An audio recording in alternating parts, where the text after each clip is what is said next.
রমজান মানেই আত্মার প্রশান্তি, কিন্তু সেই সাথে শরীরের যত্নও জরুরি।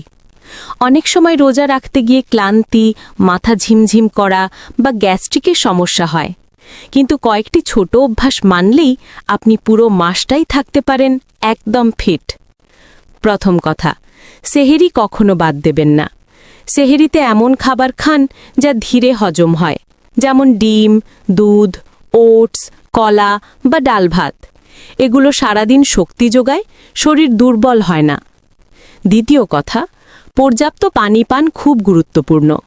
ইফতার থেকে সেহেরি পর্যন্ত অন্তত 6 থেকে 8 গ্লাস পানি পান করুন। লেবু পানি বা ডাবের পানি শরীরকে রাখে ঠান্ডা ও হাইড্রেটেড। তৃতীয় কথা, ইফতার হোক পরিমিত ও শৃঙ্খলিত। খেজুর ও পানি দিয়ে রোজা ভেঙে ধীরে ধীরে খাবার খান। অতিরিক্ত ভাজা পোড়া খাবেন না, এতে গ্যাস্ট্রিক ও ক্লান্তি বাড়ে। তার বদলে ফল, স্যুপ বা সালাদ রাখুন ইফতারে। চতুর্থ কথা, পর্যাপ্ত ঘুম ও হালকা ব্যায়াম করুন। রাতে তারাবি শেষে অন্তত 6 ঘন্টা ঘুমান।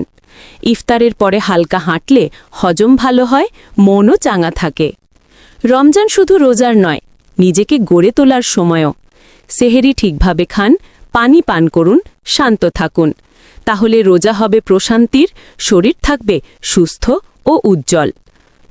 সতেজ ও সুস্থ।